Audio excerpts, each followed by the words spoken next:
The head of the Dutch counter-terrorism agency has said there is not just this one location that we are talking about where the tram is. He says there are several locations in Utrecht. So there has been a shooting at several locations, not just this one. That is the latest from the head of the Dutch counter-terrorism agency. So let me remind you of what we know, that one person has been killed and a number have been injured at one location, a tram in a square in the middle of Utrecht. I'm not sure we can listen in, actually that was the press conference, but it was in Dutch. We can go now to Gavin Lee, who is in Brussels. Gavin, not sure if you're hearing any kind of translation from that press conference, but were there any other lines that came out? The one I have here is that there was a shooting at several locations. We're not just talking about this central square now in Utrecht. Yeah, this is Pieter-Jaap Aalbersberg. He's the National Coordinator for Security and Counter-Terrorism. He's speaking as we are now. You're right, he said there are a number of reports of different locations where this attack happened, including the 24th of Oktoberplein, one of the main squares in Utrecht. One person we're hearing has been killed, a number of people injured. There is also, amongst these locations, there's a raid taking place that we've just heard from Pieter-Jaap, from the security coordinator, 2 blocks away from the centre of Utrecht, very close to where the attack happened. Anti-terrorist officers carrying out the raid on that address. The search going on, though, for this one suspect, at least, we're told is involved. We're still waiting for more details of the motives and who is behind this.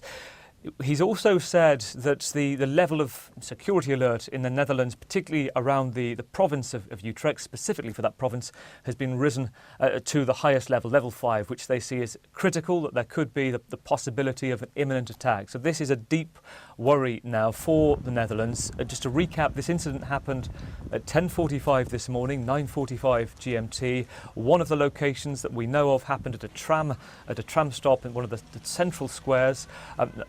Number of eyewitnesses, some have been on BBC World this morning, saying that they heard the gunfire, a number of people shot, and this is a region about 35 miles south of Amsterdam. So the security alert in place now. Schools in the area have been closed as well. Deep concern from the authorities.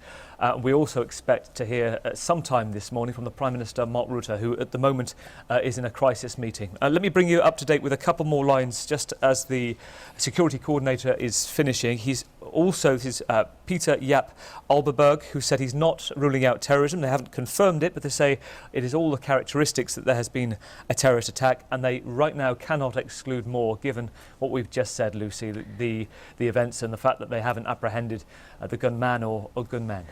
And Gavin, that threat level going up, you mentioned schools being told to shut their doors. Are we also going to see increased security at airports, other infrastructure points, possibly public transport as well? What does that mean? Yeah, any big major incident considered or suspected to be a terrorist incident, there will be a huge coordination across the country. Interpol will be involved as well. One of the first steps of a government is to contact Europol, so that a European agency is given that there are suspects still to be missing. If you look back at the big terrorist incidents in Brussels, Berlin, Barcelona, Paris, Nice, Manchester, London, there was a big European coming together of security services. That is absolutely critical in the first minutes and hours in trying to catch a suspect. And we've seen before, how there have been problems with the more time that has gone on for other governments in the past, particularly thinking of the Paris attacks and the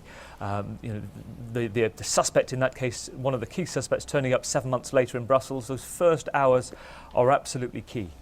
Gavin, it is our understanding though at the moment, because of course we've had conflicting reports, that we are talking about just one gunman but now several different locations?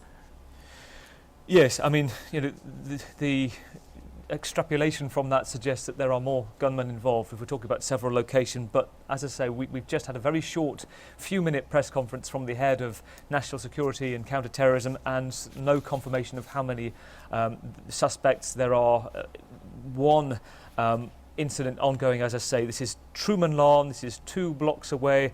We're told at the moment there are anti-terror agents that are standing with their weapons drawn at this house. There are also agents on the roof. We believe a raid is starting there. And this is an area, clearly, there are several locations. You go back to a terrorist attack that happened in Strasbourg just a few months ago. This was one attacker moving in several locations very quickly. And I think the main thing as well, given the information that's coming through quite quickly, there's an awful lot of suggestions, reports, speculation that's going on social media and Twitter. The Utrecht police keen to say that please do not share anything that hasn't come from official sources. And you and I have seen this before, Lucy, haven't we, with other incidents that we've both reported and covered. They are very keen, the authorities now, to try to work out exactly what's happened and with the information that they've got. We have indeed, Gavin. Good to have you with us. Thanks so much for that. We're going to